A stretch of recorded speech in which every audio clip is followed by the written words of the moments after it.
Oi, pessoal, tudo bem? Estamos aqui em mais um mega super ultra encontro, não é isso? Estávamos na aula passada, né, tratando de governos oligárquicos, não foi isso? E já trabalhamos os governos de Prudente de Moraes, analisamos o governo de Campos Salles, analisamos o governo de Rodrigues Alves, analisamos o governo de Afonso Pena, analisamos o governo de Nilo Peçanha. E hoje, né, e analisamos ainda Hermes da Fonseca, show de bola. Pessoal, já analisamos aí até chegar o período de 1914. 1914 é um furo, né, dentro da República Velha.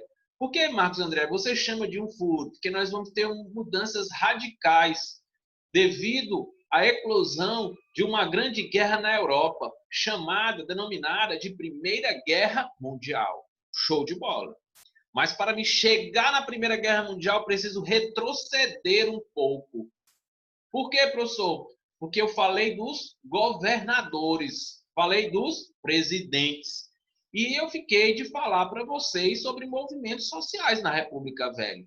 Porque ficaria muito extenso falar desses movimentos sociais dentro de cada governo. Então eu dou de forma o quê? Separada.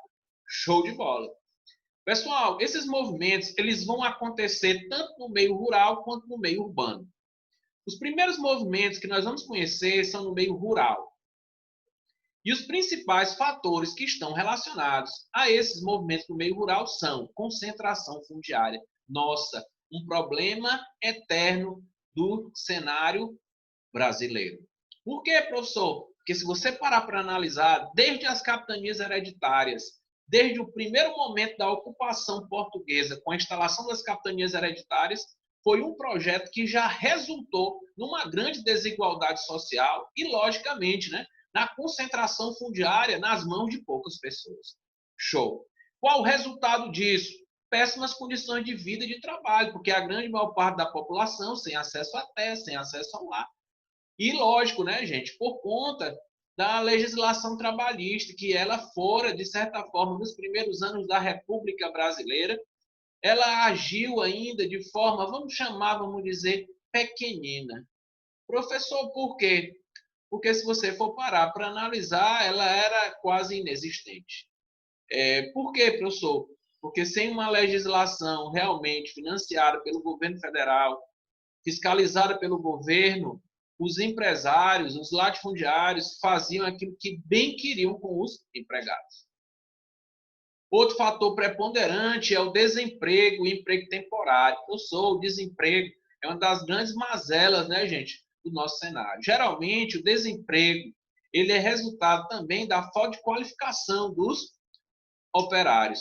Por quê, professor? Porque quanto mais qualificado você é menor a condição de você se tornar desempregado, porque você tem habilidade sobre uma determinada atividade, você pode trabalhar para os outros, vender a tua mão de obra, como também tu pode, de certa forma, montar o teu próprio negócio. Outra questão, o emprego temporário, né, gente? É outra mazela, outro problema. Nós vemos até os dias atuais.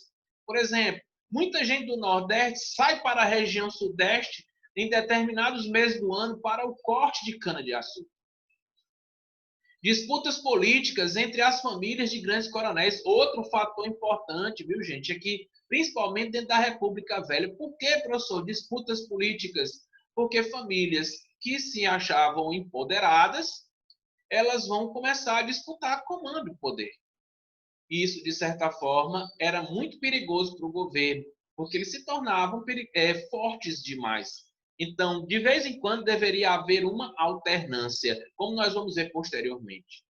Outra questão, outro fator relacionado aos movimentos do meio rural é a violência e as injustiças que imperavam no sertão.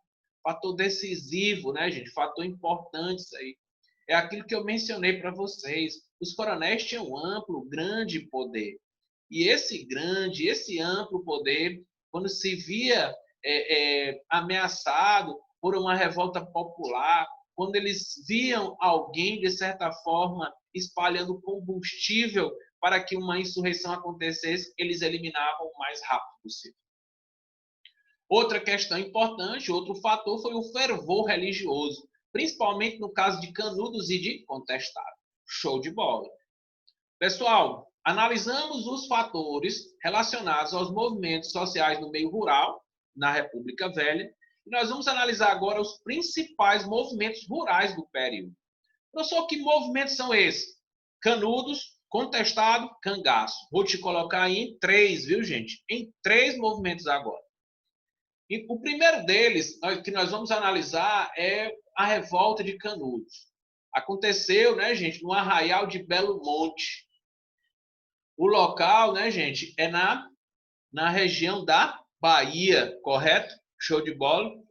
Isso vai acontecer numa fazenda chamada de Fazenda Canudos, que tinha como principal, né, gente, liderança, a persona, a figura de Antônio Vicente Mendes Maciel, vulgo Antônio de Conselheiro. Professor, o que estava acontecendo dentro do cenário nacional nessa época? Nós estamos no início da República e a situação do Nordeste era terrível, era precária, era miserável e a maior parte da população vivendo no meio rural. Essa guerra ela vai durar de 1896 a 1897. E nós vamos conhecer agora, né, gente, as principais características do movimento organizado pelo líder, né, gente, pelo líder cearense, Antônio de Conselheiro. Professor, principais características com o movimento messiânico, porque eles esperavam, aguardavam, né, a vida de um Messias, de um Salvador. Milenarista e antirrepublicano. Vão rotular, gente, o Antônio de Conselheiro. Ele vai criar, gente, um estado dentro de outro estado. Na fazenda de Canudos, todas as pessoas que se sentiam oprimidas, que se sentiam rejeitadas pela sociedade, se mandavam para Canudos. Chegava lá, todos trabalhavam de forma igual, tudo era repartido. Então, o professor quer dizer que ele estava criando um estado dentro de outro estado? Exatamente. E isso estava se tornando extremamente perigoso. Então, eles tinham que manchar primeiro a imagem do Antônio de Conselheiro para depois destruir Canudos. Professor, mas Canudos atraiu contra si a ira da igreja, dos coronéis e do governo republicano. Me explique por quê? Da igreja. Porque nada mais, nada menos, ela estava perdendo uma grande quantidade de fiéis que estavam indo para Canudos, não participavam das cerimônias religiosas locais, então era menos dízimo, menos impostos. Os coronéis, porque estavam ficando sem mão de obra, e o governo republicano, pelo motivo que eu já mencionei, porque estava nascendo um estado dentro de outro estado. Show de bola? Então, pessoal, o que vai acontecer? Eles vão rotular o Antônio de Conselheiro de quê? De monarquista. Por que, professor, eles vão fazer isso? Porque o Antônio de Conselheiro criticou a separação entre igreja e Estado. Viu, gente? Que foram instaladas ainda no governo de Deodoro da Fonseca. Isso foi fator preponderante. Foram necessárias aproximadamente 4 expedições para que o governo destruísse o arraial. Começaram com as incursões locais, né, gente? As tropas locais, estaduais, tentando eliminar Canudos. Mas não aconteceram, não obtiveram resultado positivo. Então, o governo federal teve que ajudar. E outra questão importante, viu, gente? Da destruição de Canudos, você está vendo aí a imagem da população já rendida, você pode observar rostos assustados, não parecem guerreiros, não parecem pessoas que pegaram nas armas para lutar contra as tropas governamentais. Mas, né, gente, muita gente morreu em meio a esse combate. Em meio a essas 4, né, gente, essas 4 expedições do governo, tanto estadual quanto federal, para acabar com Canudos. Professor, dizem, né, gente, que inclusive desse movimento, dessa guerra, desse conflito, vai surgir uma obra da literatura brasileira chamada de Os Sertões. Euclides da Cunha, jornalista no Rio de Janeiro, fora enviado para a Bahia para justamente descrever o que estava acontecendo. E da sua, né, gente, passagem pela Bahia para, vamos dizer, da sua passagem na Bahia para analisar, para relatar o que estava acontecendo, saiu essa grande obra da literatura brasileira chamada de Os Sertões. Ele relata tudo sobre a guerra travada. Então, professor, a população, né, gente, de certa forma, perdeu dentro desse contexto. Eles foram, né, gente, eliminados. O movimento acaba. Show de bola? Vamos agora analisar a guerra de Contestado. Contestado, gente, teve o alvo principal uma região do sul, viu, gente? Ali entre o Paraná e Santa Catarina.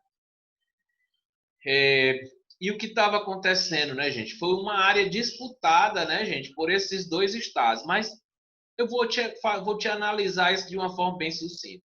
Se você acompanhar aquela linha vermelha que sai de São Paulo até o Rio Grande do Sul, ali é uma estrada de ferro.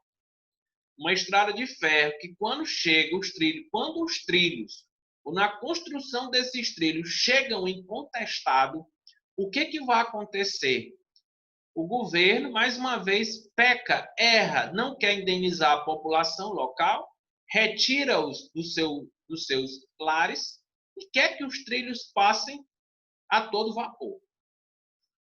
E em Contestado, a população vai se indignar com essa atitude do governo federal. Talvez, gente, se ele tivesse indenizado, o prejuízo seria muito menor. Por quê, professor? O que vai acontecer? De dia, eles construíam a estrada. E à noite, os membros do povoado de Contestado, eles iam desfazer aquilo que tinha sido feito de dia pelos operários. Então, pessoal, você está dizendo que a obra nunca andava? Nunca andava. Então, esse foi o fator decisivo para a guerra do Contestado. Show de bola? Pessoal, foi um prazer estar com vocês. Até o nosso próximo encontro. Show!